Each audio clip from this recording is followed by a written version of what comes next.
श्रीमद् वाल्मीकि रामायण अरण्यकांड 53वां सर्ग 26 श्लोक। सारांश। सीता का रावण को धिक्कारना। आरंभ। ओम श्री गणेशाय नमः। ओम श्री सीतारामचंद्राभ्याम नमः। श्लोक 1 से 10। रावण को आकाश में उड़ते देख मिथिलेश कुमारी जानकी दुख मग्न हो अत्यंत उद्विग्न हो रही थी। वे बहुत बड़े भय में पड़ गई थी। रोष और रोदन के कारण उनकी आंखें लाल हो गई थी। हरी जा रही सीता करुणाजनक स्वर में रोती हुई उस भयंकर नेत्र वाले राक्षसराज से इस प्रकार बोली। ओ नीच रावण, क्या तुझे अपने इस कुकर्म से लज्जा नहीं आती है, जो मुझे स्वामी से रहित अकेली और असहाय जानकर चुराए लिए भागा जा रहा है। दुष्टात्मन, तू बड़ा कायर और डरपोक है। निश्चय ही मुझे हर ले जाने की इच्छा से तूने ही माया द्वारा मृग रूप में उपस्थित हो मेरे स्वामी को आश्रम से दूर हटा दिया था। मेरे श्वशुर के सखा, वे जो बूढ़े जटायु मेरी रक्षा करने के लिए उद्यत हुए थे, उनको भी तूने मार गिराया। नीच राक्षस, अवश्य ही तुझ में बड़ा भारी बल दिखाई देता है, क्योंकि तू बूढ़े पक्षी को भी मारकर गिरा सकता है। तूने अपना नाम बताकर श्री राम और लक्ष्मण के साथ युद्ध करके मुझे नहीं जीता है। ओ नीच, जहां कोई रक्षक न हो, ऐसे स्थान पर जाकर पराई स्त्री के अपहरण जैसा निंदित कर्म करके तू लज्जित कैसे नहीं हो रहा है।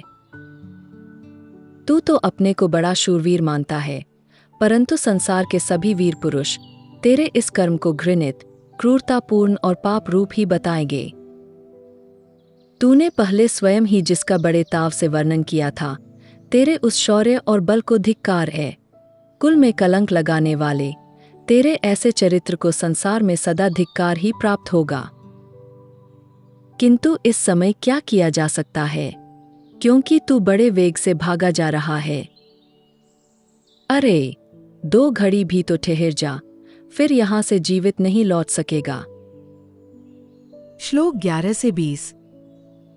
उन दोनों राजकुमारों के दृष्टि पथ में आ जाने पर तू सेना के साथ हो तो भी 2 घड़ी भी जीवित नहीं रह सकता। जैसे कोई आकाशचारी पक्षी वन में प्रज्वलित हुए दावानल का स्पर्श सहन करने में समर्थ नहीं होता, उसी प्रकार तू मेरे पति और उनके भाई दोनों के बाणों का स्पर्श किसी भी प्रकार सह नहीं सकता।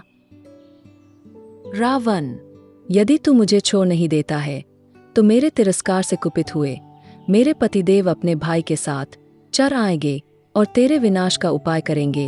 आठ तू अच्छी तरह अपनी भलाई सोच ले और मुझे छोड़ दे, यही तेरे लिए अच्छा होगा। नीच, तू जिस संकल्प या अभिप्राय से बलपूर्वक मेरा हरण करना चाहता है, तेरा वह अभिप्राय व्यर्थ ही होगा। मैं अपने देवोपम पति का दर्शन ना पाने पर शत्रु के अधीनता में अधिक काल तक अपने प्राणों को नहीं धारण कर सकूंगी। निश्चय ही तू अपने कल्याण और हित का विचार नहीं कर रहा है। जैसे मरने के समय मनुष्य स्वास्थ्य के विरोधी पदार्थों का सेवन करने लगता है, वही दशा तेरी भी हो रही है। प्रायः सभी मरणासन मनुष्यों को पथ्य अर्थात हितकारक परामर्श या भोजन नहीं रुचता है। निशाचर, मैं देखती हूं कि तेरे गले में काल की फांसी पड़ चुकी है, इसी से इस भय के स्थान पर भी तू निर्भय बना हुआ है। रावण, अवश्य ही तू सुवर्णमय वृक्षों को देख रहा है, रक्त का स्रोत बहाने वाली भयंकर वैतरणी नदी का दर्शन कर रहा है, भयानक असिपत्र वन को भी देखना चाहता है, तथा जिसमें तपाए हुए सुवर्ण के समान फूल तथा श्रेष्ठ वैदूर्य मणि अर्थात नीलम के समान पत्ते हैं, और जिसमें लोहे के कांटे चिने गए हैं, उस तीखी शालमली का भी अब तू शीघ्र ही दर्शन करेगा। श्लोक 21 से 26। निर्दयी निशाचर, तू महात्मा श्रीराम का ऐसा महान अपराध करके विषपान किए हुए मनुष्य की भांति अधिक काल तक जीवन धारण नहीं कर सकेगा। रावण, तू अटल कालपाश से बंध गया है। मेरे महात्मा पति से बचकर तू कहाँ जाकर शांति पा सकेगा, जिन्होंने अपने भाई लक्ष्मण की सहायता लिए बिना ही युद्ध में पलक झपकते ही 14,000 राक्षसों का विनाश कर डाला। वे संपूर्ण अस्त्रों का प्रयोग करने में कुशल बलवान वीर रघुनाथ जी अपनी प्यारी पत्नी का अपहरण करने वाले तुझ जैसे पापी को तीखे बाणों द्वारा क्यों नहीं काल के गाल में भेज देंगे। रावण के चंगुल में फंसी हुई विदेह राजकुमारी सीता भय और शोक से व्याकुल हो ये तथा और भी बहुत से कठोर वचन सुनाकर करुण स्वर में विलाप करने लगी। अत्यंत दुख से आतुर हो विलाप पूर्वक बहुत सी करुणाजनक बातें कहती और छूटने के लिए नाना प्रकार की चेष्टाएं करती हुई तरुणी भामिनी राजकुमारी सीता को वह पापी निशाचर हर कर ले गया। उस समय अधिक बोझ के कारण उसका शरीर कांप रहा था। इस प्रकार श्री वाल्मीकि निर्मित आर्ष रामायण आदि काव्य के अरण्यकांड में 53वां सर्ग पूरा हुआ।